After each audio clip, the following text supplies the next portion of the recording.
del problema que vivimos todos los días.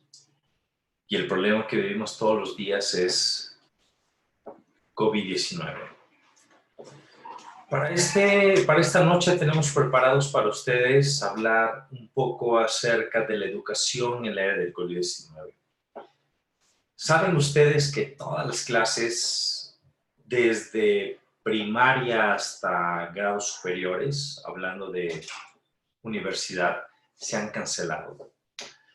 Y eso nos lleva a una interrogación, a una pregunta que es, ¿qué va a pasar con todas esas horas perdidas? ¿Qué va a pasar? ¿Hasta cuándo vamos a tener nuevamente estrategias de educación?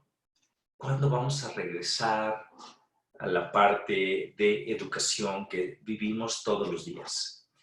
Cuando un estudiante pierde un día de clase, ¿cuántas horas está perdiendo ese estudiante? Estamos hablando de 8, 10, 16 horas. Por ejemplo, mis estudiantes universitarios están en clase de 7 a 1 de la tarde, habitualmente en cualquier universidad, en campo clínico, 7 a 1. Están ahí 5 o 6 horas en el hospital, de ahí tienen 2 horas para migrar a su universidad y en su universidad están otras 4, 5, 6 horas. Es decir, estamos hablando de que unas 10 horas de universidad o de educación está teniendo un estudiante al día, un estudiante.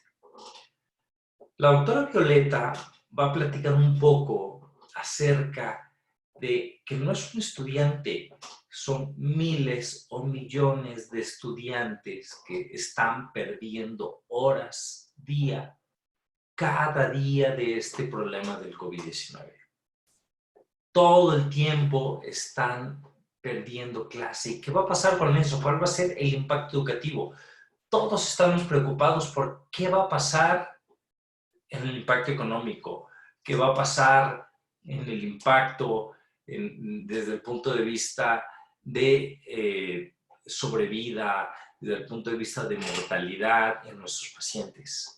Somos médicos, pero también la mayoría de nosotros somos profesores. Entonces, ¿qué va a pasar con esas horas de educación que tenemos todos los días para nuestros estudiantes? Y no es un estudiante, no son cientos, no son miles, son millones de estudiantes que van a perder horas todos los días porque no nos podemos reunir en una forma presencial. La doctora Violeta Figueroa es la directora de educación de CIDBI y nos va a platicar un poco acerca de este problema. Ahora, ¿qué pasa cuando nosotros vamos a la escuela? No solamente como profesores o como estudiantes en general. ¿Qué va a pasar? ¿Qué distancia debemos de tener? ¿Qué va a pasar si alguien da positivo dentro de nuestra escuela, universidad, para esos estudiantes o esos profesores? El doctor Edgar Pérez, el doctor Edgar Pérez Barragán, él es un médico infectólogo encargado en CIDBI de proyectos específicos, de proyectos interesantes que vamos a estar desarrollando. Y él va a platicar precisamente de este punto. ¿Qué pasa con esa gente que va a universidades, que va a escuelas desde el punto de vista presencial? ¿Qué vamos a hacer con ellos? Si yo me presento a una universidad, ¿cuál es la estrategia de espacios? Si tengo que limpiarme las manos con un alcohol gel, desinfectante. ¿Qué va a pasar cuando tenga que dejar espacios? ¿Qué va a pasar o hasta cuándo me tengo que presentar? ¿En qué momento me tengo que presentar como profesor o como alumno a sesiones presenciales? Y finalmente, en mi caso, me va a tocar un punto fundamental. Si no nos podemos reunir, si no podemos hablar en una forma presencial, siempre tenemos sesiones presenciales en aulas, desde estudiantes, posgrado, eh, eh, digamos que congresos grandes o inclusive algunos sistemas de educación de posgrado, donde no es a lo mejor un eh, congreso, pero es propiamente una plática a gente preparada, a gente de posgrado, eh, diplomados, tal vez pláticas para hacer eh, algo más sistemático, algo más eh, que podamos capacitar gente a nivel posgrado. ¿Qué vamos a hacer? ¿Cuáles son las opciones que tenemos? Y de eso me va a tocar un poco hablar. Entonces, sin más preámbulo, pues vamos a dejar a la doctora Violeta Figueroa que bueno, nos platica un poquito acerca del impacto de este COVID-19, del SARS-CoV-2 en la educación mundial. No solamente lo que está sucediendo en México, sino en la educación mundial. Doctora Violeta, por favor. Muchas gracias. Voy a pedirte, por favor, si puedes dejar de compartir pantalla para que yo pueda compartir. Perfecto.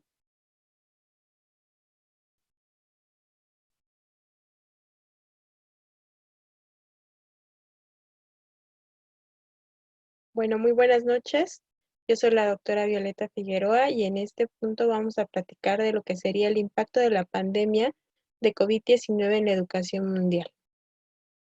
Primero, vamos a ver que la educación, pues bueno, no solo se va a centrar en un solo nivel, lo que estamos teniendo de ahorita de la interrupción que se está teniendo en la educación, ya que contamos que hay una suspensión de educación a nivel primaria, a nivel secundaria, a nivel preparatoria y a nivel universidad.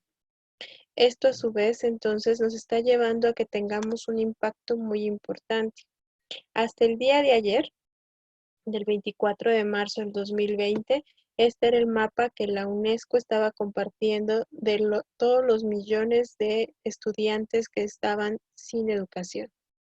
En eso podemos definir que tenemos 1.418 millones de estudiantes actualmente que no tienen acceso a una escuela debido a esta pandemia.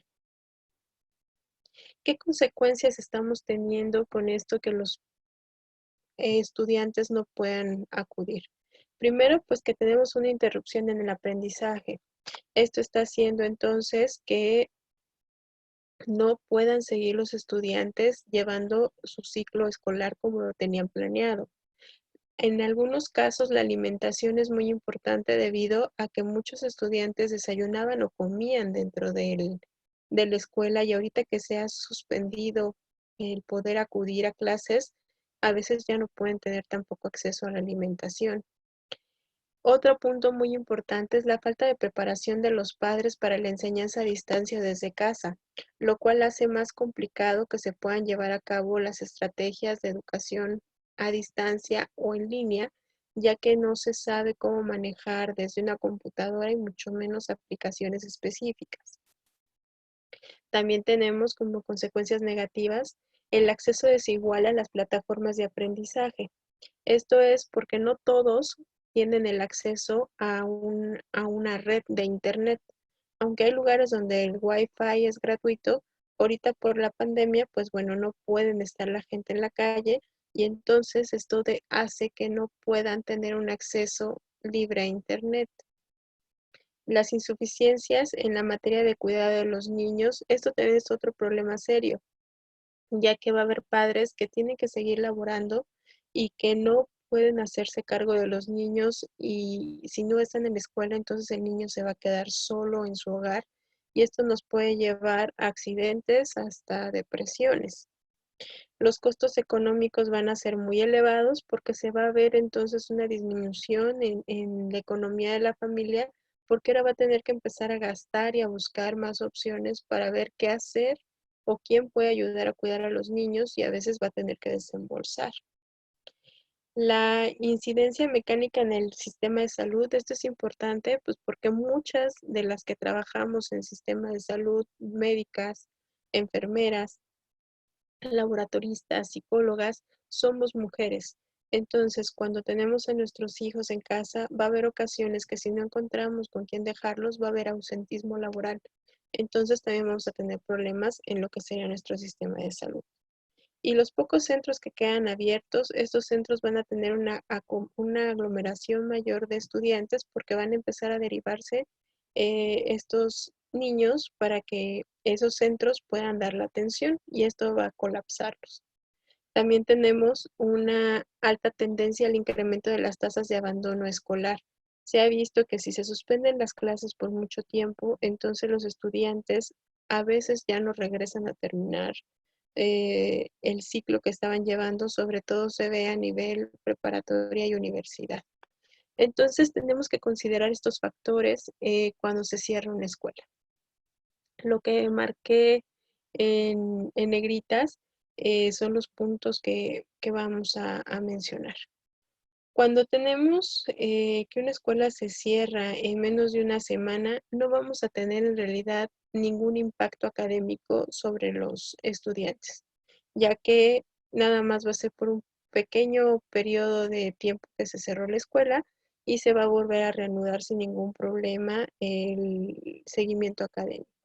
Pero también tenemos que considerar que en este caso que tenemos ahorita una pandemia, pues en este momento es cuando pueden ocurrir frecuentemente este tipo de suspensiones cuando hay un brote generalizado de alguna infección. Cuando tenemos la suspensión del cierre escolar por corto plazo, que serían más o menos 2 semanas de cierre, aquí lo que vamos a tener como impacto académico es que por la interrupción se puede continuar todavía con el aprendizaje, todavía no perdemos tanto tiempo y el alumno puede tener y adoptar sus habilidades que se están buscando dentro de su ciclo escolar. En ese caso es ahorita en el punto en el que estamos en México. Aquí pues está suspendiendo 2 semanas previamente a lo que era un periodo vacacional, donde ya se tenía planeado no tener actividades durante esas 2 semanas y lo que estamos haciendo son 2 semanas previas a la interrupción. Entonces, esperamos que con esta medida no se tenga un impacto sobre la continuidad del aprendizaje. Pero también tenemos que considerar que en este momento ya tenemos que empezar a hacer ciertas estrategias para que evitemos que se siga propagando una infección. Cuando ya tenemos un cierre escolar a mediano plazo, que esto ya lo podemos marcar como si fueran 4 semanas de cierre, entonces vamos a tener aquí en el impacto académico, ya se pone en peligro la capacidad de la escuela para cumplir los requisitos de exámenes estandarizados. Entonces aquí ya tenemos que las habilidades que tiene que desarrollar el niño o el estudiante ya se van a estar viendo comprometidas para que comprometidas debido al tiempo que lleva cerrada la escuela y que no se está dando la continuidad que se debe de llevar. También tenemos que considerar adicionalmente que aquí vamos a tener que tener lo que serían las acciones de mitigación para disminuir el riesgo de que se siga propagando, en este caso, una epidemia. Cuando ya tenemos un cierre escolar largo, que eso lo consideramos de 8 a 20 semanas de cierre del centro educativo, entonces vamos a tener que agregar un semestre o hasta un año más para que se pueda graduar ese alumno, ya que si nosotros no hacemos una intervención después de un plazo tan elevado en cuanto a tiempo de suspensión de estos labores, eh, el estudiante no va a tener las habilidades y no va a poder tener un adecuado pase o una adecuada graduación para el siguiente año escolar. Entonces, si nosotros seguimos aplazando el tiempo en que se regrese y se reanuden las clases, más de 8 semanas, ya tenemos el riesgo de que se tenga que agregar 6 meses más o hasta repetir el año para que este niño o este joven pueda terminar su ciclo escolar como estaba planeado. También en este plazo tan largo de 8 a 20 semanas, ya no solo se va a afectar a los estudiantes, también se va a afectar a los trabajadores, ya que hay muchos que trabajan por horas y si sigue este plazo tan alto donde ellos no pueden laborar, no van a poder mantener estos cierres y van a también caer en desempleo. También algo muy importante es que la comunicación de la escuela y con la comunidad estudiantil y tanto los padres de familia se va a volver cada vez más difícil. Y entonces aquí caemos en lo que mencionaba la UNESCO, que va a ser más complicado que el joven regrese de nueva cuenta a querer terminar sus semestres y ya lleva mucho tiempo de haberse aplazado. Tenemos que considerar que los cierres de 8 semanas no van a impactar tanto en el término del ciclo escolar porque solo se puede alargar por un mes, tal vez, o un mes y medio más el ciclo escolar y el estudiante puede acabar para poderse graduar. Pero cuando el cierre ya es mayor a 20 semanas, ya definitivamente va a afectar lo que sería el verano, que sería lo que ya estaba también programado como vacaciones, lo cual también se va a cancelar como verano y esto va a afectar a la dinámica familiar porque los padres de familia ya también van a tener que suspender ciertas actividades planeadas en verano y aparte el estudiante podría perder hasta el año. Y la UNESCO entonces nos dice que actualmente la mitad de la población estudiantil del mundo no está asistiendo a la escuela, por lo cual la UNESCO lanza una coalición mundial para acelerar el despliegue de las soluciones de aprendizaje a distancia. Estas soluciones de aprendizaje van a ser el que podamos ocupar múltiples aplicaciones y plataformas educativas para que podamos ayudar a los padres y docentes a que puedan facilitar el aprendizaje de los alumnos. ¿Cómo se va a dar el aprendizaje a distancia? Pues bueno, este aprendizaje se lleva a cabo por medio de las instituciones de cualquier nivel educativo. Se toma en cuenta a los padres de familia, al staff, a los alumnos y a profesores. Y si nos damos cuenta, este aprendizaje es un ciclo que tiene que ir fluyendo de cada una de las partes para que podamos llegar a tener el impacto que deseamos. Tenemos entonces diferentes plataformas digitales que se están ocupando actualmente por medio de las cuales podemos llevar a cabo la educación. En este caso que estamos paralizados por esta pandemia de COVID. Tenemos diferentes plataformas como sería Moodle, Schoologic, Edu20, Edmo, WAL, Edimi. También podemos contar con algunas aplicaciones que están diseñadas para teléfonos móviles. Dentro de las que más nos pueden ayudar son Funzi, Kaios, Ustad Móvil, Enesa, Celet, Ubongo. También contamos con plataformas que son abiertas para todos. Esto se llama MOOC. Estas plataformas, yo creo que algunos de ustedes las conocen y las han manejado, como sería Allison, University of the People, The Education Revolution, edX, FutureLearn, Coursera, iCourse. En estas plataformas podemos encontrar múltiples esquemas en línea de ciertos cursos que son gratuitos, los cuales podemos tomar si alguno nos interesa. Hasta el momento aquí sería mi colaboración en parte a lo que sería el impacto que ha tenido esta pandemia en la educación. Gracias. Voy a dejar de compartir la pantalla. Muchas gracias, doctora Violeta. Continuamos. Antes de pasar a la parte de sesión de preguntas y respuestas, pues vamos a continuar con el doctor Egas Pérez Barragán. El doctor Edgar Pérez Barragán es infectólogo, él está a cargo de la CLICIDA, el Hospital General de Zona número 48, es egresado del Hospital de Infectología de la Raza como infectólogo y pues él va a platicar un poquito acerca de las estrategias para disminuir la transmisión en universidades y escuelas. Muchas gracias, doctor Edgar, por estar aquí con nosotros. Te cedo la palabra. Buenas noches.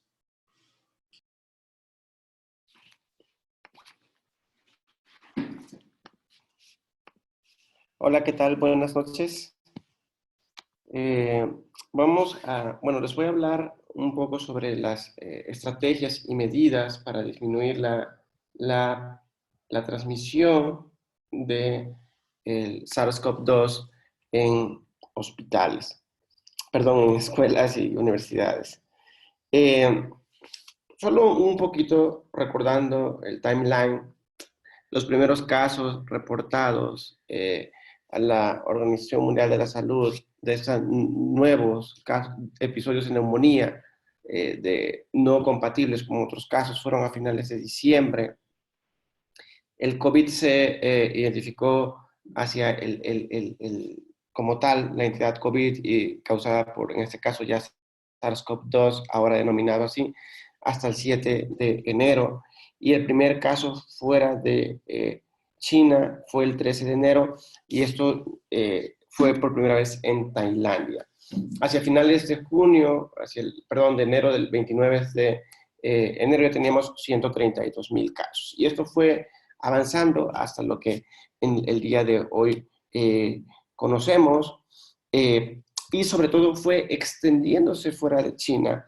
Hacia mitades de febrero, los chinos, ellos tuvieron un descenso significativo de casos y ahorita pues prácticamente ellos han controlado la infección en su país, pero se empezaron a dar casos fuera de China y que han aumentado gradualmente, primero afectando ciertas zonas como Japón, Corea, Irán, después Italia, España, Estados Unidos, y ahora pues también incluso nos afecta a nosotros. Hasta el 11 de marzo como tal fue ya declarado como una pandemia, aunque en la práctica posiblemente esto ya era desde algunos días o incluso semanas previas. En marzo de este año, la OMS y la UNICEF emitió un documento para acciones que deberían de tomarse para el control y prevención de COVID-19 en escuelas. Y es lo que voy a comentar un poco sobre estas medidas de prevención, cómo han sido escalando poco a poco hasta a la práctica en nuestro país, que ahorita están suspendidas la educación en escuelas de manera presencial y que esto, como comentó la doctora Violeta, es un común denominador en muchas partes del mundo.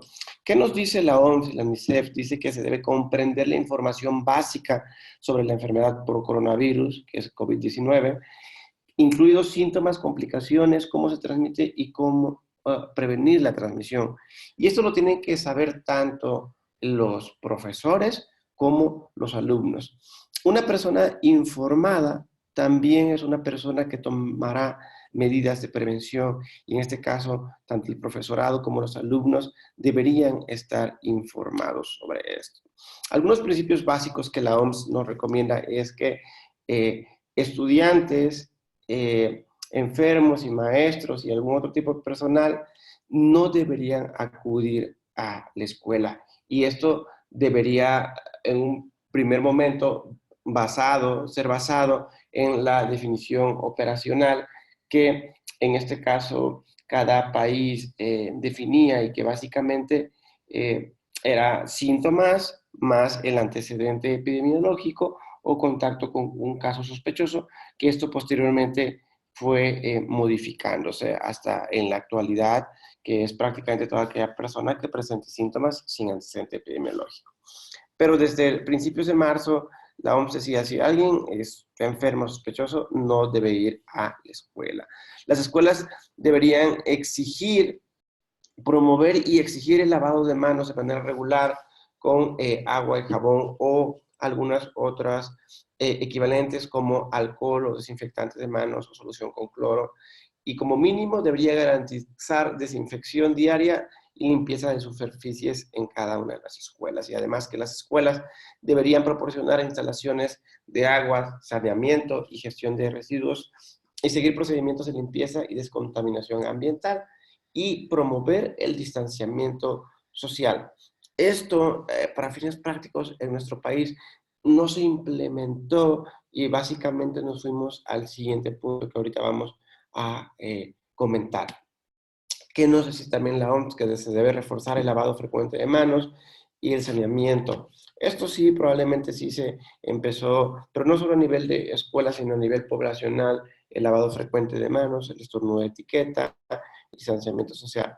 ¿Qué nos dice? También preparar y mantener las estaciones de lavado de manos con agua y jabón, que esto seguramente tendría algunas deficiencias en muchas escuelas públicas en nuestro país. También nos recomiendan que si es posible se debería aplicar desinfectante para manos a base de alcohol en cada aula. También entradas al entrar y al salir y cerca de comedores y baños. Probablemente esto evolucionó relativamente rápido y todas estas medidas, solo algunas escuelas en nuestro país lo implementaron. También la OMS nos recomienda las prácticas de distanciamiento social y que estas deberían o podrían incluir escalonar el comienzo y el final del día escolar, es decir, que fuese gradual, por ejemplo, la entrada, la salida, para que no se acumularan en un solo horario o se aglomeraran en las entradas de las escuelas. Esto, si bien ya no estamos en esa fase en este momento, esto que lo estoy comentando es muy práctico o podría ser práctico para el momento de retorno hacia la actividad escolar. También la OMS recomendaba cancelar asambleas, juegos deportivos, eventos que condicionen hacinamiento o reunión de personas.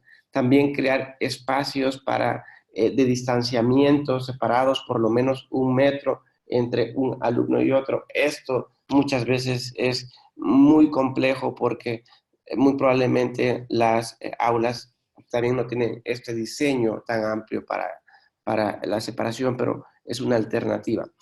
También crear adecuados espacios y evitarse tocar de manera innecesaria. Algo muy importante que para el retorno, sobre todo a la actividad escolar, será que se debe monitorear el ausentismo y sobre todo debido a enfermedades respiratorias, porque esto también nos puede alertar sobre todavía una alta incidencia, en este caso de COVID-19, y deberían estar muy comunicados tanto las autoridades escolares y las autoridades a nivel de salud. Y esto nos da un indicio de qué tanto todavía está circulando el virus. Y que cada escuela debería incluir estrategias en línea y que tal vez no todas las escuelas o no todos los niveles escolares están preparados para estas estrategias. Posiblemente a nivel universitario haya más estas estrategias respecto al nivel básico. También la UNESCO y el Instituto Internacional para la Educación Superior en América Latina y el Caribe emitió algunas recomendaciones el 9 de marzo y ya nos hablaban del impacto del COVID en la educación superior y también emitía algunas recomendaciones. Aquí se mencionaba que debería utilizarse el sitio web y las redes sociales institucionales para que la información que se transmita pues tenga veracidad. Actualmente, con el COVID-19, redes sociales han jugado un papel sumamente importante, pero también a la vez un medio para transmitir información no veraz. Entonces, por ejemplo, tal es el caso de la UNAM, que tiene sus redes ya establecidas, sus sitios web, donde se transmite información verificada, información pues apegada realmente a la realidad y no información distorsionada. Esto se recalcaba. También que se debería difundir entre la comunidad universitaria información que faciliten autoridades sanitarias, tanto nacionales como a nivel de la OMS, para, como comentaba, se eviten propagación de rumores o noticias falsas. Y esto debe ser vigente actualmente, que las instituciones, sobre todo universitarias y de educación, deben ayudar a transmitir información veraz tanto a sus alumnos como a la población general, y que en aquellos casos de universidades que cuenten con facultades de medicina, se recomienda facilitar el desarrollo de cursos de acceso libre para educación sobre COVID-19 y que contribuyan pues a una mejor calidad de educación sanitaria, primero pues individual de los cercanos de la población general, y en su caso fomentar también la investigación. Se deberían cancelar y posponer programas de intercambio a nivel internacional, o también los que implicaran movilización, y eso se recomienda prácticamente estos primeros días de marzo, además de posponer reuniones académicas y congresos internacionales, y que esto no está afectando propiamente a las universidades, sino incluso a las sociedades médicas, que hemos visto que congresos prácticamente que se tenían en esta primera mitad del año, incluidos posiblemente mayo, junio, se están cancelando o posponiendo en la mayoría de casos. Y desde este momento, desde los primeros días de marzo, 9 de marzo, ya se recomendaban suspender actividades académicas presenciales. También que deberían implementarse medidas para que las unidades técnicas pudieran seguir operando a nivel remoto, y lo que también ya había comentado previamente y que el doctor Mata hablará un poco más de eso, fomentar el aprendizaje en línea. Los CDC que nos recomiendan respecto a estos, ellos el 13 de marzo publicaron este documento sobre algunas decisiones respecto a escuelas, y ellos decían que cuando se confirmaba o identificaba un caso de COVID en una escuela, ellos mencionaban que se deberían evaluar los riesgos, incluso cerrar temporalmente para desinfectar, para limpiar, para evaluar contactos.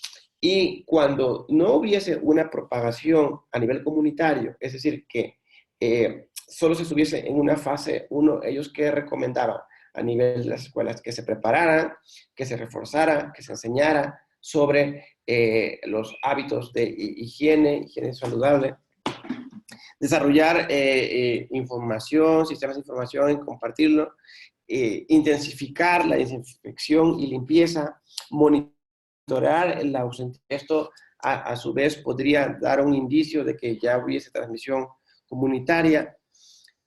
También ellos invitaban a que los eventos, las reuniones se pospusieran o algunos se cancelaran, y que si tanto parte de los profesorado o del equipo de trabajadores de una escuela o alumnos estuviesen enfermos, deberían quedarse en casa y establecer procedimientos, porque si alguien se detectara enfermo aún en la escuela, y estar monitorizando la propagación a nivel comunitario. Cuando ya se presentara una propagación mínima o sustancial a nivel comunitario, ¿qué recomendaban los CDC? Primero, pues coordinar con las autoridades de salud a nivel comunitario o incluso a nivel nacional, estas autoridades oficiales. ¿Qué comentaban ellos o qué recomendaban? Implementar estas medidas de distanciamiento social, primeramente a nivel de escuela, incluso sin cerrarla, pero estas medidas de distanciamiento social que igual lo recomendaban la OMS.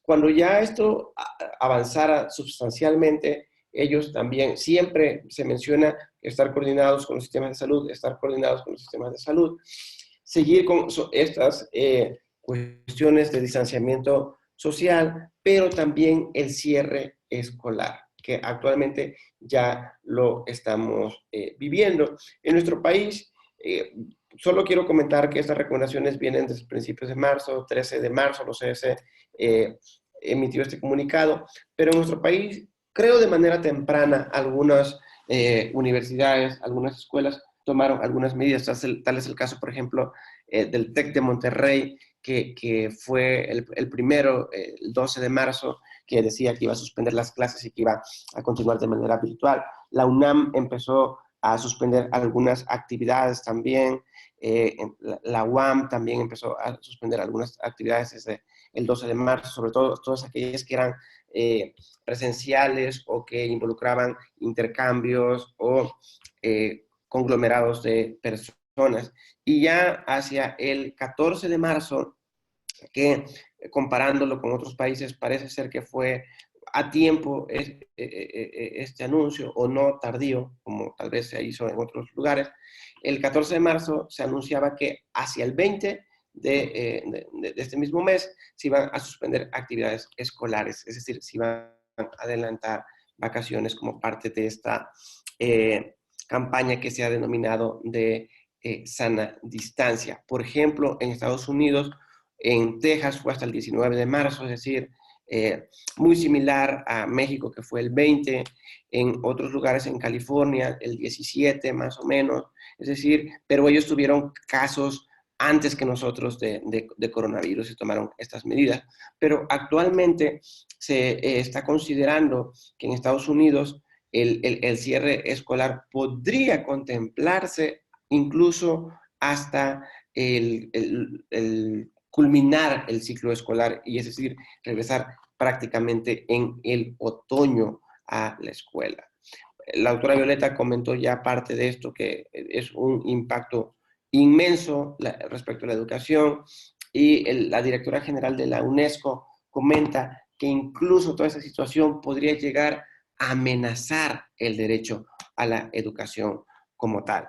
Entonces, mis conclusiones son, y para llevar a casa, las escuelas en colaboración con departamentos de salud tienen un papel muy importante en la disminución de la propagación de enfermedades infecciosas, en este caso COVID-19, sobre todo por lo que implica el conglomerado, el número de personas que están en escuelas. Las escuelas deberían ayudar a garantizar a los estudiantes que tengan entornos de aprendizaje seguros y saludables, ¿sí? Y si bien tenemos datos que pueden contribuir al... no se tienen datos, más bien, de cuándo regresar, se tienen datos de sí cuándo cerrar las escuelas, y hasta el momento no se sabe cuándo pudiera reiniciar. Y todas estas medidas que se sugirieron para irse tomando y disminuir el riesgo de transmisión antes del cierre de escuela podrían implementarse al retorno de las mismas. Ahorita, por ejemplo, en nuestro país es prácticamente 4 semanas a partir de esta semana que se van a tomar de cierre las escuelas. Es decir, hasta prácticamente la última semana de abril pudiese considerarse el retorno a las escuelas, y donde todas estas medidas emitidas por OMS y por CDC tendrían que aplicarse. Sin embargo, en Estados Unidos, como comento, se está contemplando que incluso este ciclo escolar podría ya no culminarse y regresar hasta el otoño hacia las escuelas. Entonces, es lo que yo quería comentarles. Voy a dejar de compartir para que el doctor Mata continúe.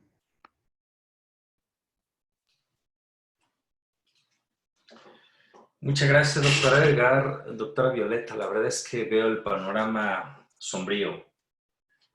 Y para un equipo de trabajo como ustedes que se dedican a desarrollar educación en México, creo que es un panorama sombrío para la parte presencial.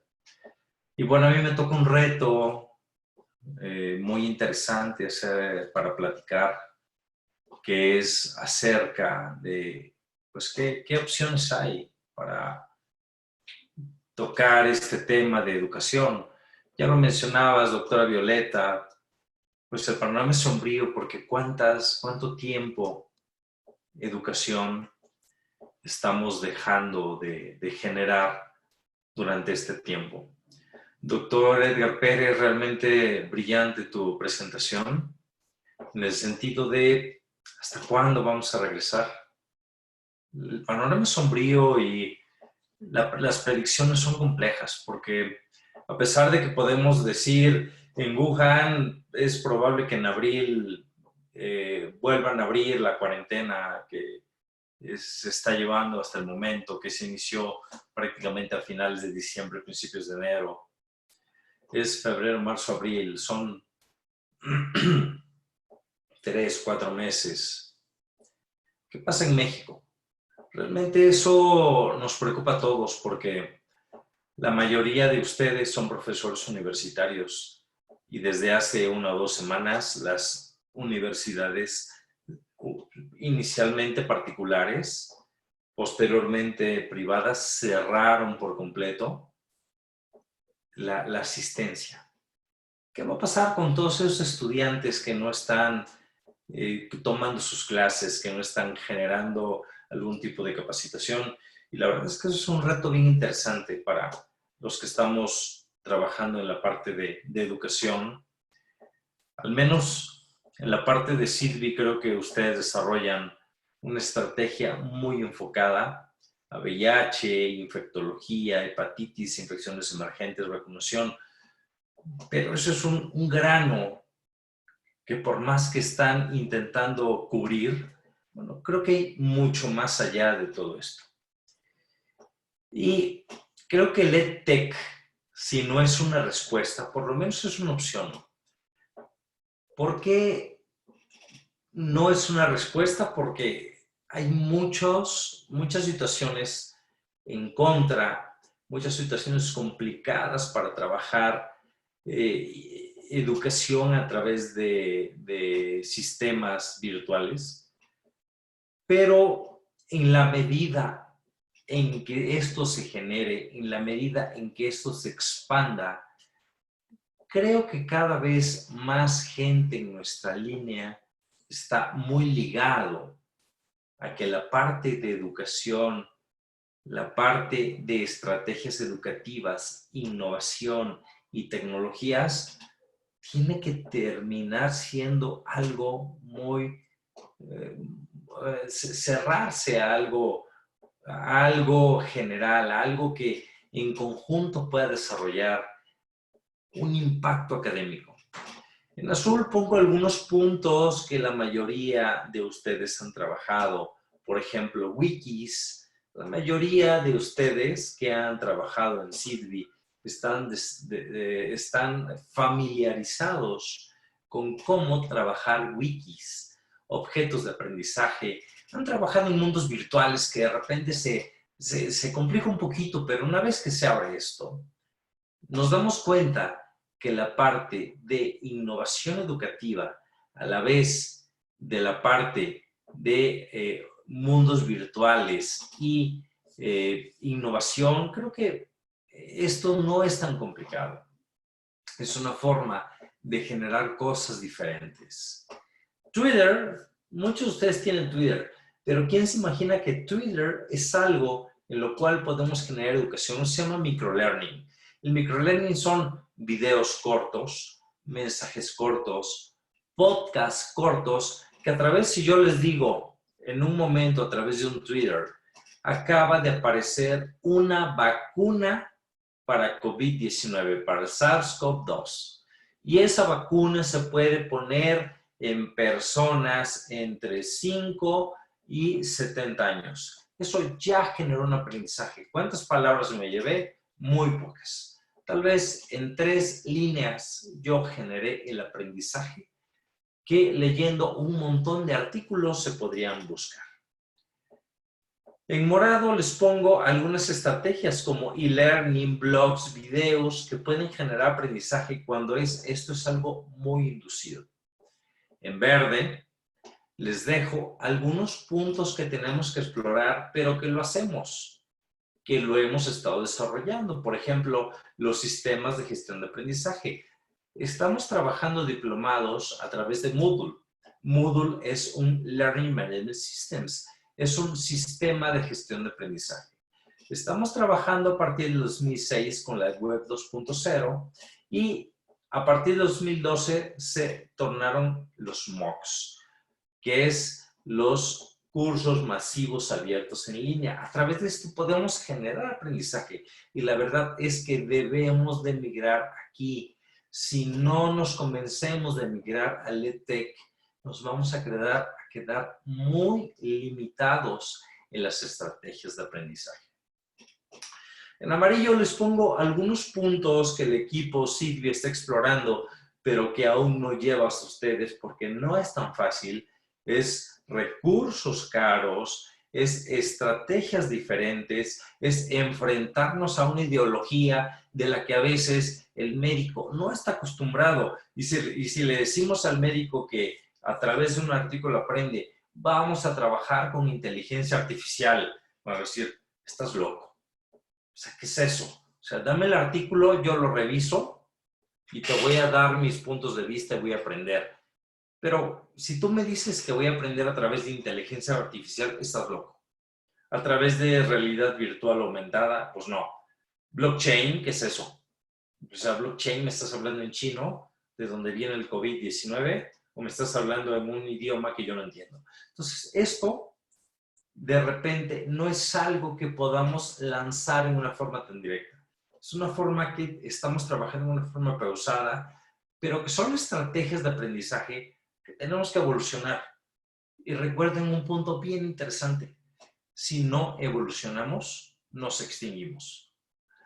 Esto lo tenemos que llevar a cabo una u otra vez a como dé lugar. Poco a poco tenemos que migrar.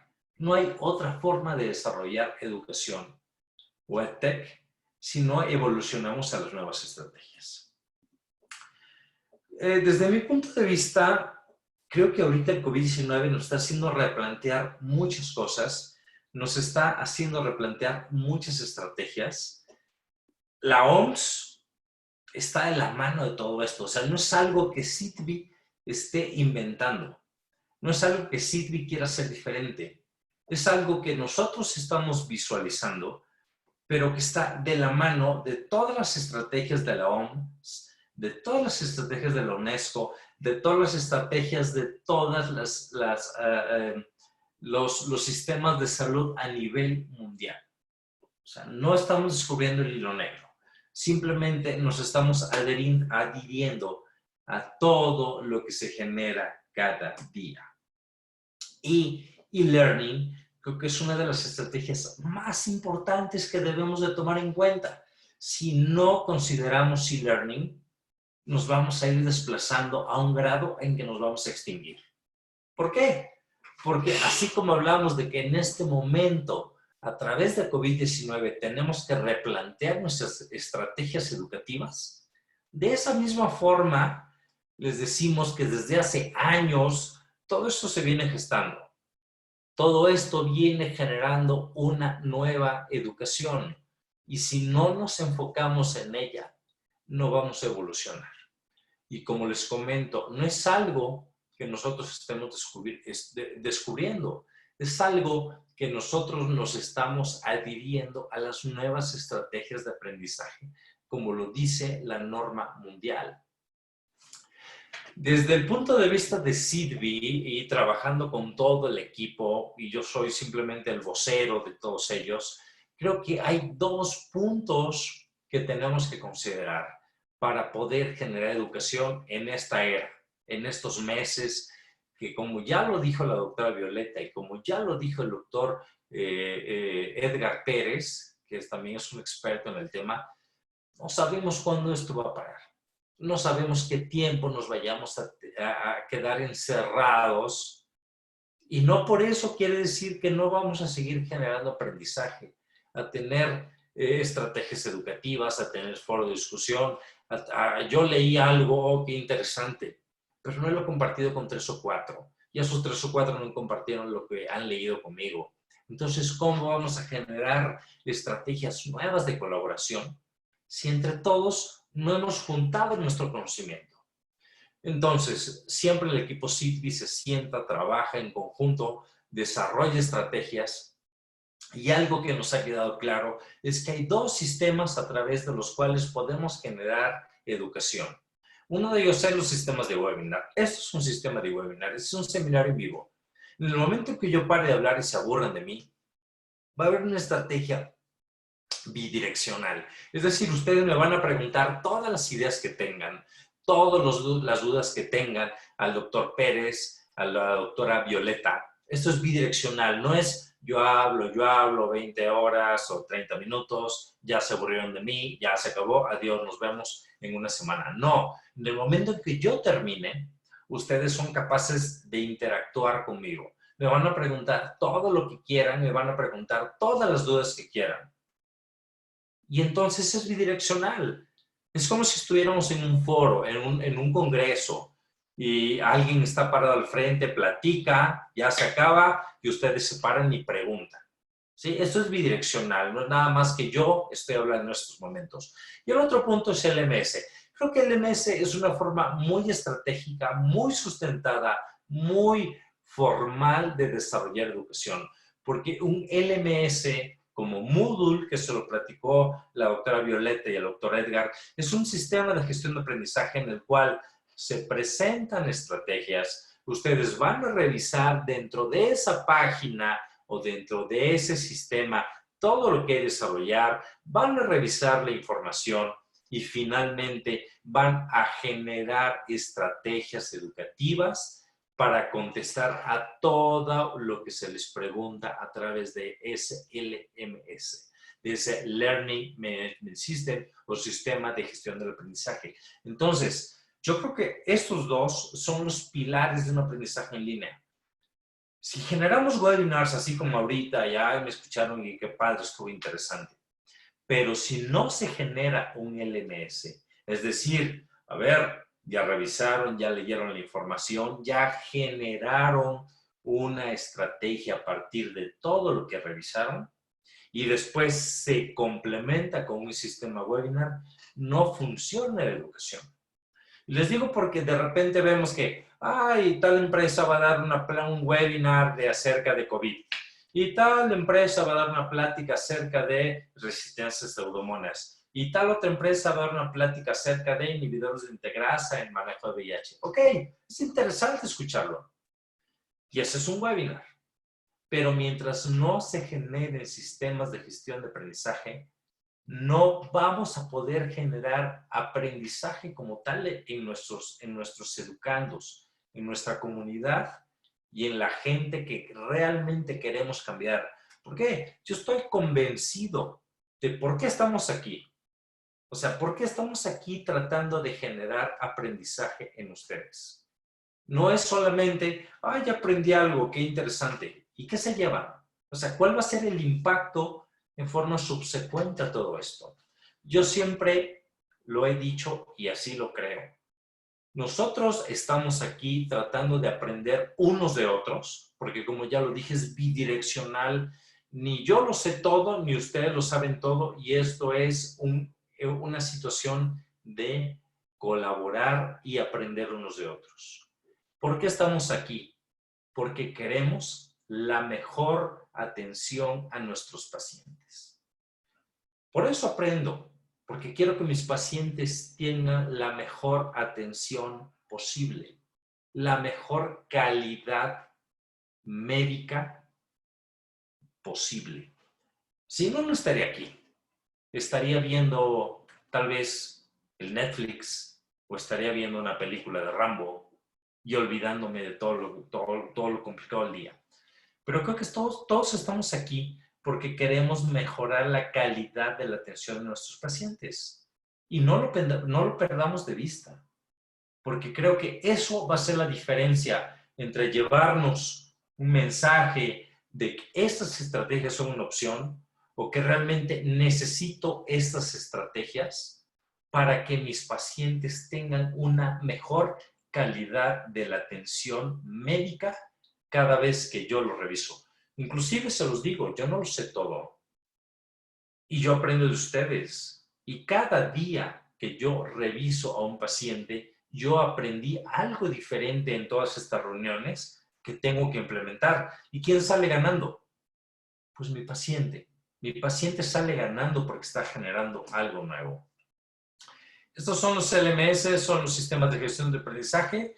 Virtual CDB trabaja a través de Moodle. Es un sistema abierto que la mayoría de ustedes se han conectado, han generado estrategias, módulos, han entregado tareas. Inclusive muchos de ustedes son profesores, han entregado trabajos, calificaciones, retroalimentaciones. Creo que Moodle es una situación bastante buena que nos puede llevar a solventar parte de esto. Esto no es la respuesta. Les puedo decir, esto les va a dar una idea general. Esto es un webinar donde yo les puedo platicar. Ok, estuvo bien interesante. ¿Y qué aprendí? Ok, se me va a acordar un poco de cosas a través del tiempo. Pero si yo no genero mi propio aprendizaje, va a ser bien difícil. Y no estamos descubriendo el hilo negro en CITBI, como les he mencionado. Hay un montón de estudios que han demostrado que el aumento en el conocimiento y la confianza después de trabajar en un webinar es totalmente diferente. Y los seminarios web como este es una plataforma efectiva para generar educación clínica en nosotros como médicos y no clínica. Tiene un montón de ventajas la flexibilidad. O sea, ¿qué pasa si yo les hago el webinar a la 1 de la tarde? O sea, muchos de ustedes están trabajando y es muy difícil conectarse. ¿Qué pasa si les digo, vamos a tener una reunión en La Raza a las 3 de la tarde y les voy a platicar un chorro de cosas buenísimas? ¿Qué va a pasar? El que está en Puebla me va a decir, pues estás loco, o sea, yo estoy en Puebla, no voy a llegar a las 3 de la tarde en webinar a La Raza. Y el que está en Monterrey y en Durango y en Tijuana y en Ciudad Juárez o en Yucatán, pues es una locura. Pero aquí estamos todos conectados. Y además permite educación médica continua. Cada miércoles estamos aquí el equipo CITBI tratando de transmitir algo diferente para que ustedes se lleven y eso genere educación en todos ustedes y en mí. Y todos aprendamos algo y mejore la calidad de la atención en nuestros pacientes. Y esto es un webinar. Un webinar viene de web, World Wide Web, ya saben que www es World Wide Web, y seminar, ¿sí? Es un seminario web. Y a través de ese seminario web podemos generar presentaciones y contenidos del tipo que están viendo. ¿Cuáles son los beneficios? Inclusive podemos tener hasta consultas. Nos podemos conectar, inclusive hay apps donde, oye, me conecto, oye, me siento mal, me duele el pecho, siento acidez en la garganta y me dice un médico del otro lado que me está viendo al mismo tiempo. ¿Sabes qué? Es probable que tengas una esofagitis y que tengas reflujo. Tienes que ver al gastro. O sea, eso es un telehealth. Y eso lo podemos llevar a cabo. Seminarios educativos a través de plataformas en línea, como mencionábamos, Virtual CITBI, interactuar con presentadores y otros participantes. Ahorita estamos interactuando con el doctor Edgar, estamos interactuando con la doctora Violeta, con muchos más, nos conectamos en línea con Europa, con Estados Unidos, con Sudamérica, con un montón de médicos que nos pueden generar educación diferente, aportar datos diferentes. Estamos rompiendo el acceso por aislamiento demográfico. No quiere decir que porque el profesor esté en Inglaterra, como el profesor David Batt, el próximo lunes nos va a hablar de interacciones farmacológicas de la Universidad de Liverpool, está allá. ¿Qué pasa si tenemos este problema y no puede llegar a México? Se conecta aquí y a través de este sistema podemos tener la interacción. Tenemos tecnología sincrónica, es decir, hay tecnologías sincrónicas y asincrónicas. Sincrónicas, en el momento en que yo me calle, ustedes van a hablar, van a interactuar, van a opinar, nosotros vamos a responder. Estamos en un contacto sincrónico.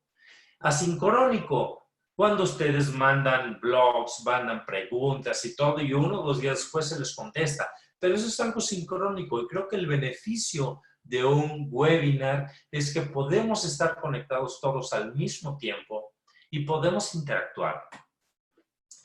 Esto, pues, tiene algunas características. Tenemos comunicación en audio, me están escuchando, y que de repente no tenga una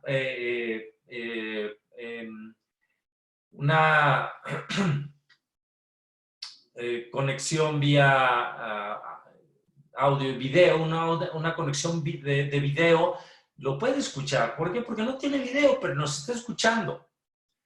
Otra, chats. Ustedes pueden abrir su chat a la derecha que tienen y hacer una pregunta a través de chat, a través escrita. Podemos presentar PowerPoint, Prezi, podemos presentar videos, podemos grabar todo esto y después enviárselos y decir, oye, se me hizo interesante lo que dijo este loco acerca de webinars, ¿y dónde lo puedo volver a ver? Ok, está grabado en nuestro canal de YouTube.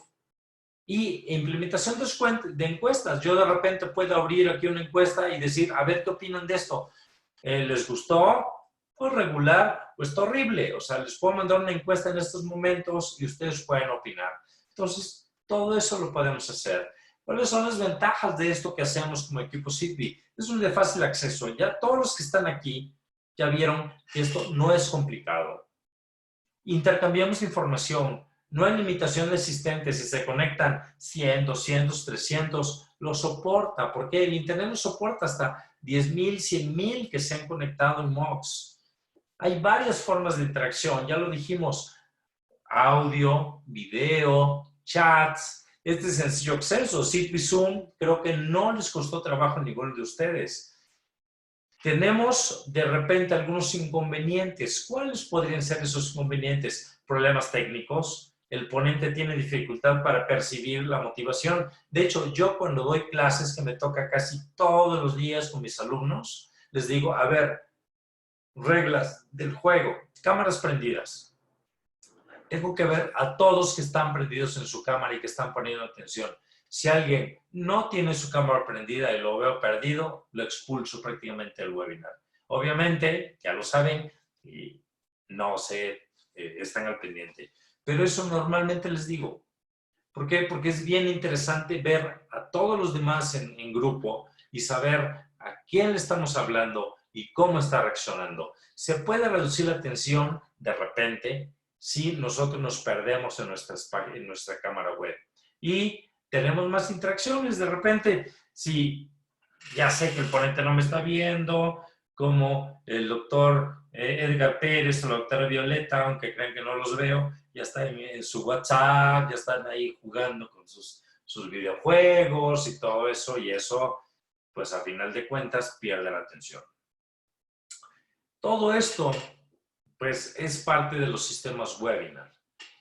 Y como les digo, hay muchísima información de que los webinars faciliten la interacción, la participación activa y la retroalimentación. Yo ahorita me dieron 15 minutos y creo que ya me estoy pasando un poco, pero yo puedo aquí lanzar encuestas, lanzar participaciones, lanzar gamificación y podemos interactuar mucho en todo esto. De hecho, hay estudios que han encontrado que incluso un webinar al mes,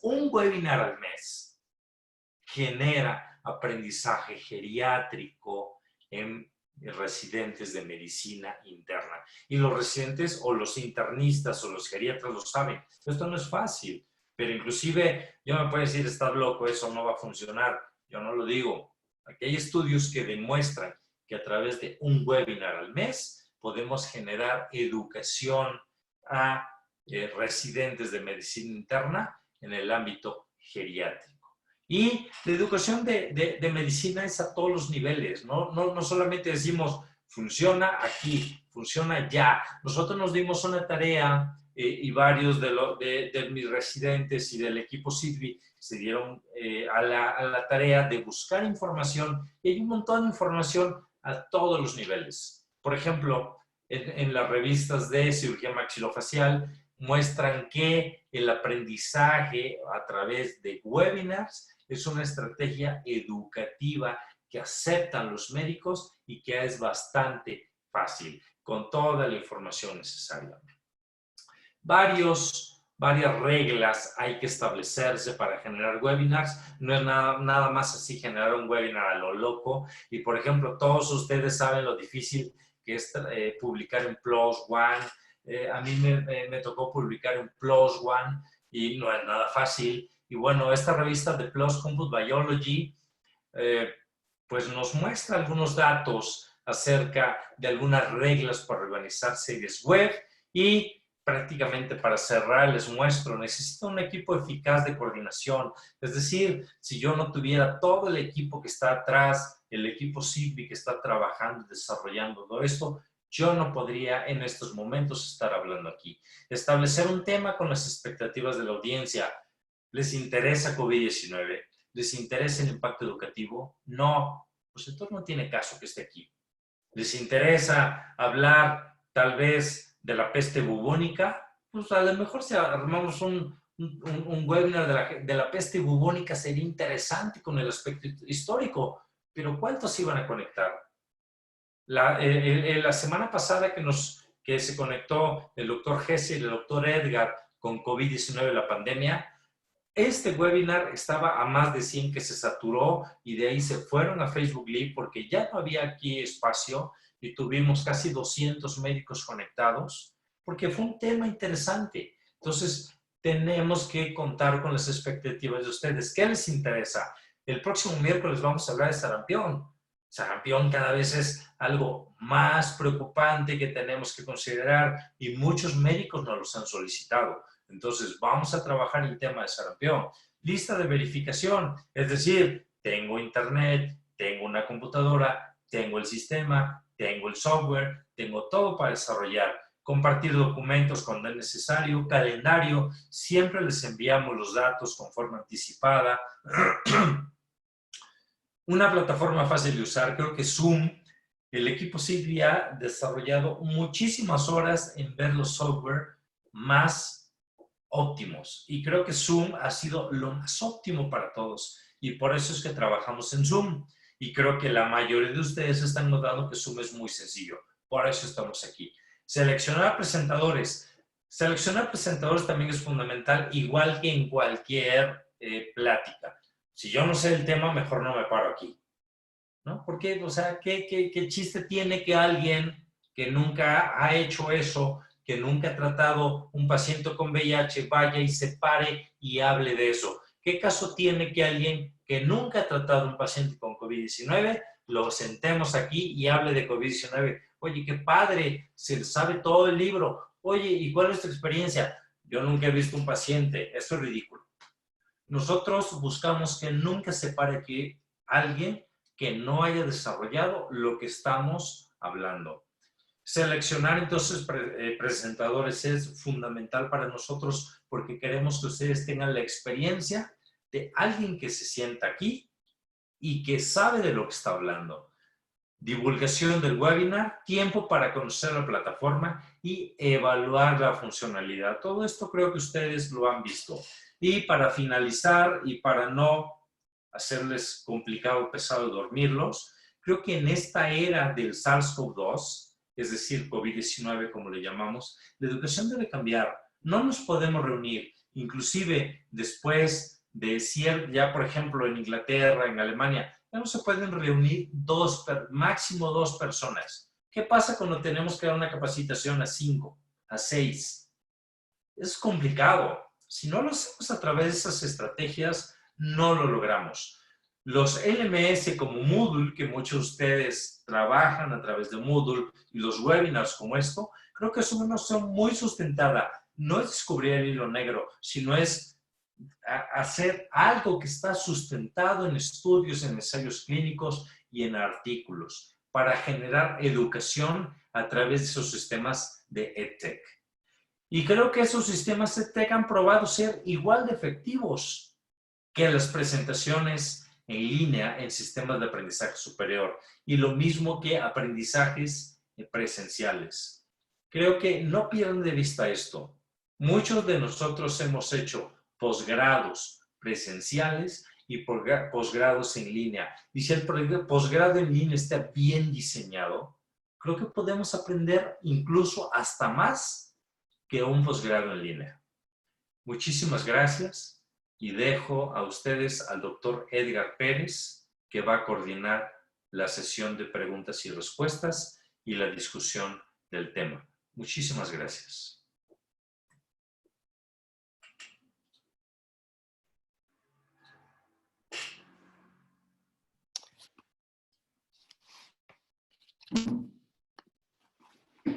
Ok, si alguien tiene alguna pregunta, la puede emitir.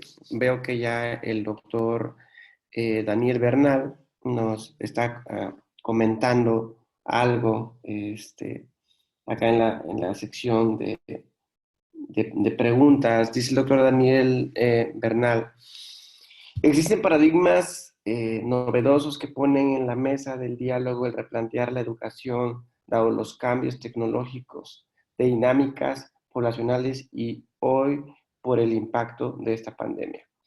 ¿Qué tan lejos o brechas consideran que existe en México para reestructurar la enseñanza dirigida hacia el uso de tecnologías, el cambio del papel del docente que plantea el doctor Mata y a crear entornos de aprendizaje autoorganizados? Y menciona que después de COVID habrá cambios profundos. Doctor Mata, ¿usted qué impacto cree que tendrá?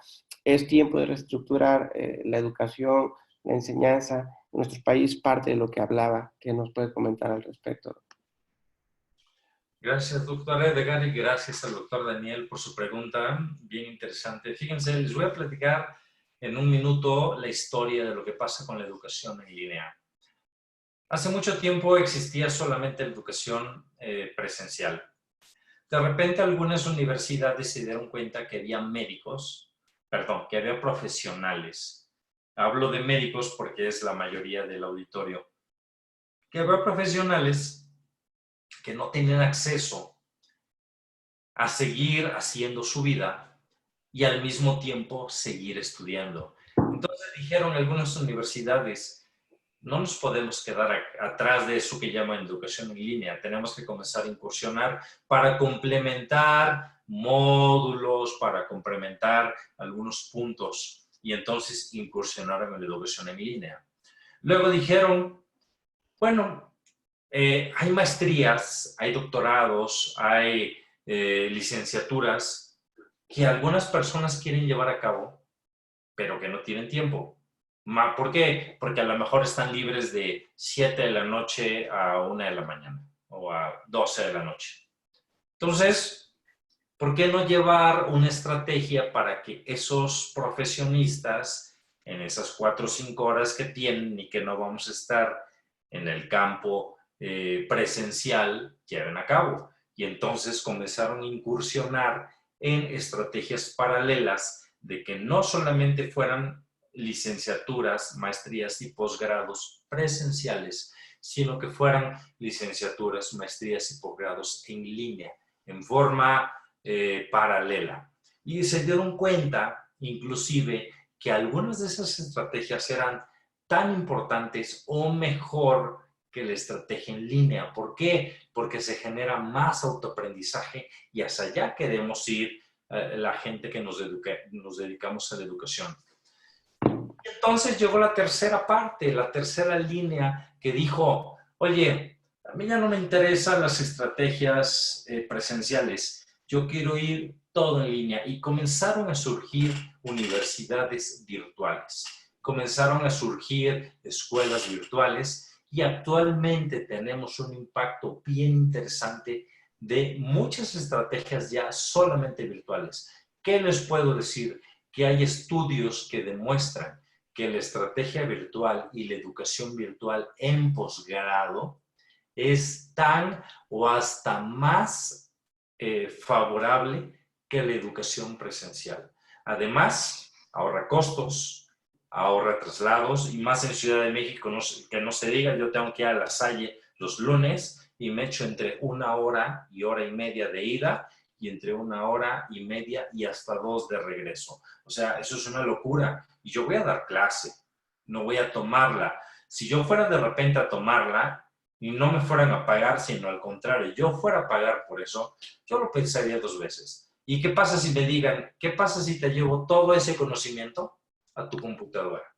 Y que a través de tu computadora, en vez de desplazarte 1 hora de ida y 1 hora y media de regreso, porque obviamente de regreso es mi hora pico, ¿qué te parece si te llevo el mismo conocimiento o hasta mejor? Y te vas a tener que conectar a la hora que tengas tiempo, en los espacios que tengas tiempo y en los momentos que tú consideres. Creo que eso nos tiene que hacer replantear la educación. Y de hecho, hay un montón de estudios y análisis de replantear la educación presencial. No sé si eso conteste la pregunta, doctor Edgar.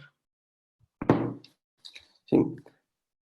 Muy bien, doctor Mata. Gracias por su respuesta. También nos están preguntando qué tan costoso es implementar este tipo de tecnologías en la educación y precisamente si se requiere mucha capacitación, mucha formación para implementar este tipo de educación.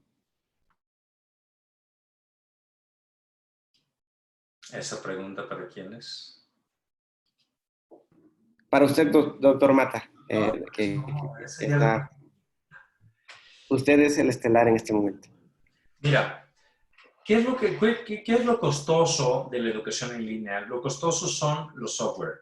Por ejemplo, el sistema en el que estamos conectados actualmente se llama Zoom. Zoom puede albergar, dependiendo del costo, nosotros tenemos un seminario web de 100 médicos, pero a través podemos vincularlo con Facebook Live. Pero entonces, a nosotros nos cuesta alrededor de 60,000 pesos anuales esta plataforma, este juguetito que se llama Zoom. Además, en forma mensual, si vamos a trabajar a través de seminarios web, la ventaja de los seminarios web es que baja la concentración de médicos, es decir, de Zoom baja de 300 a 100, pero nosotros lo podemos lanzar a Facebook Live. Y entonces, en lugar de 300, a lo mejor de 500 médicos pueden estar conectados.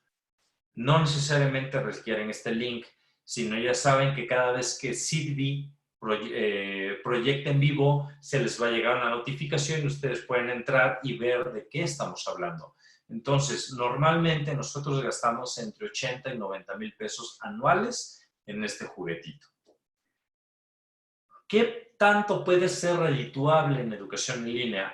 Pues depende cuántos médicos se incluyen en nuestros programas educativos. Y es entonces cuando a veces dicen, oye, yo me voy a inscribir en ese diplomado o en esa maestría. Oye, pero me cuesta 30,000 pesos el año. Oye, qué cara está. Sí, una caguama, y si compro una caguama 3 veces a la semana, a lo mejor en 6 meses ya lo pagué. Y quiero decir, este tipo de estrategias parece cara, pero en el número de médicos que se den cuenta del impacto educativo que tienen ellos y puedan pagar algo redituable para que nosotros podamos llevar ese conocimiento a ustedes, empieza a diluirse, empieza a ser ya no tan caro. Oye, pues si yo son 30,000 pesos en 10 meses, pues a lo mejor yo lo empiezo a dividir, son 3,000 pesos mensuales, me sale lo de a las caguamas de que yo consumo al mes, y a lo mejor si disminuye mi consumo de cerveza puedo pagar esto. Pero esto es caro, realmente la educación en línea es caro. Yo estoy seguro que la educación presencial es más cara porque he hecho educación presencial en posgrados y educación virtual. Y la educación virtual, el estar conectados aquí, que dices, pero pues, ¿qué caro puede ser estar aquí conectados? Bueno, lo caro es los sistemas que se están pagando para que todo esto funcione. Es más barato que la educación presencial, pero no deja de generar un costo. Entonces, a final de cuentas, un costo se puede solventar, pero pues sí, se necesita un equipo de alumnos que se incluyen a los programas para poder solventar estos costos. Entonces, no es tan caro como la educación presencial, pero definitivamente la tecnología y los software sí los tenemos que pagar. Así También, es, y doctor en Edwards, cuanto más se fomente esto, pues más tendremos ese tipo de educación y seguramente los costos también eh, disminuirán. Bueno, no sé si alguien más del público tiene alguna otra pregunta, algún otro comentario. Pues ya no tenemos más. Lo pueden escribir en la sección de preguntas y respuestas. ¿Alguien más?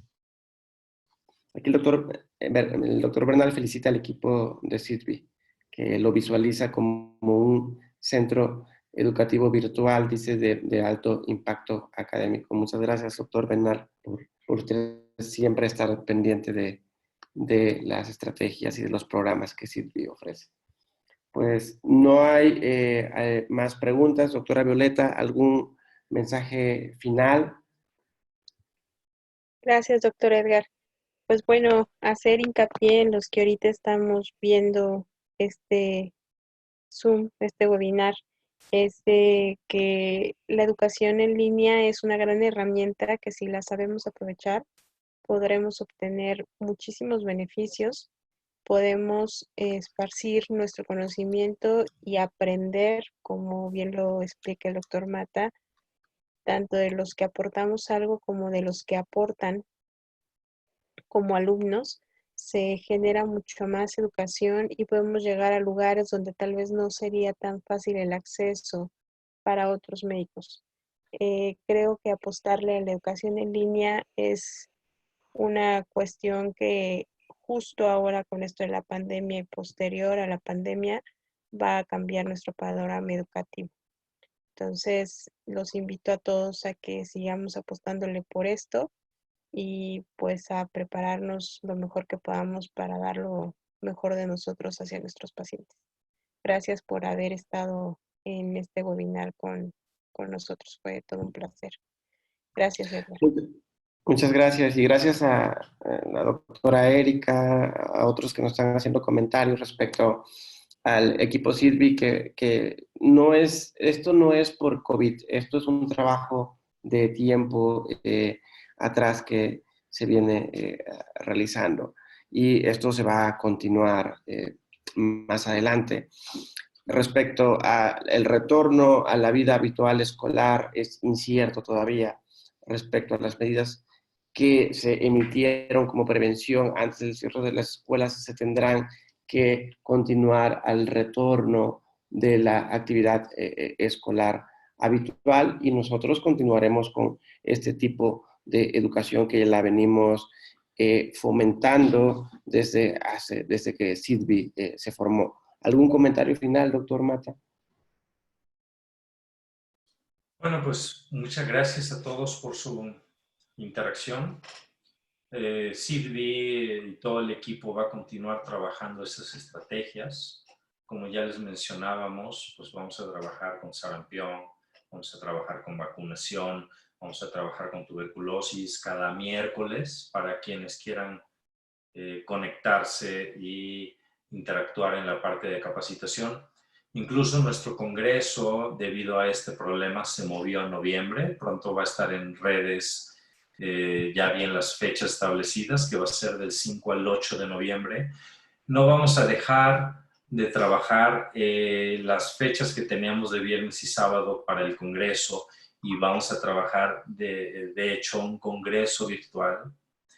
Ya lo verán en redes estas estrategias y bueno, pues es parte de todo esto que acabamos de mencionar y todo el impacto que se puede tener a través de educación virtual. Tenemos varios congresos virtuales, varias capacitaciones, tenemos varias actualizaciones. La próxima tenemos el Congreso CIDBI Sureste que se canceló en Oaxaca y que lo vamos a tener la primera parte presencial, la siguiente la vamos a tener, en forma virtual, la siguiente la vamos a tener en forma presencial a finales del año. Pronto vamos a lanzar ya la fecha que quedó y tenemos una actualización de CROI virtual, o sea, tenemos muchas cosas de trabajo virtual a través de estas redes. Y bueno, creo que es una forma de mantener la capacitación para todos, tanto para ustedes como para que nosotros igual sigamos interactuando y aprendiendo de todos los demás. Muchísimas gracias, doctor Edgar. Okay. Buenas noches a todos los que nos acompañaron. Que tengan buenas noches y estén pendientes de todo lo que Silvi tiene para ustedes. Buenas noches. Buenas noches, hasta luego. Buenas noches.